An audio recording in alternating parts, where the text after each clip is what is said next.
How did Burnside compare to other generals? How did Ambrose Burnside compare to other generals during the American Civil War?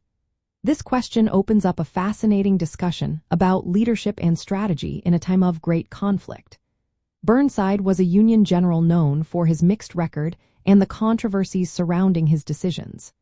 To understand his place among his peers, we need to look at his background, key decisions, and battlefield performance. Burnside graduated from the United States Military Academy at West Point and had some military experience before the Civil War.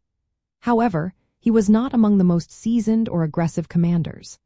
Unlike many of his contemporaries, he often turned down command of the Army of the Potomac, citing his own lack of experience.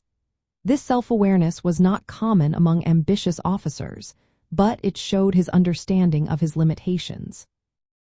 When Burnside did take command, his actions were a mix of boldness and misjudgment. At the Battle of Antietam, he delayed his attack, missing opportunities to capitalize on Confederate weaknesses. His name became linked to Burnside's Bridge, where Union forces faced heavy losses due to poor planning. At the Battle of Fredericksburg, he ordered repeated frontal assaults against well-fortified Confederate positions, leading to nearly 13,000 Union casualties. These decisions are often viewed as examples of poor tactical judgment. Burnside's later command in the Eastern Theater included the ill-fated attempt to break Confederate lines at Petersburg by detonating a mine beneath their defenses, known as the Battle of the Crater. While the plan was innovative, the execution was a disaster. Union troops became trapped in the crater, suffering heavy losses.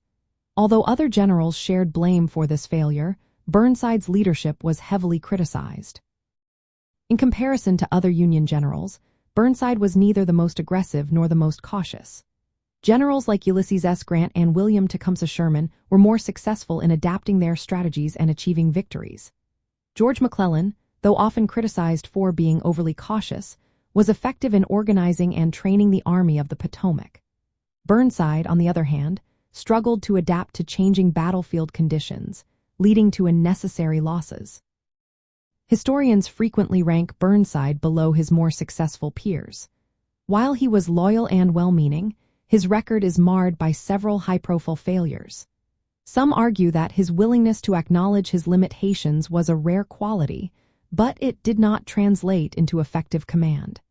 His reputation suffered further after the Battle of the Crater, and he was eventually removed from command.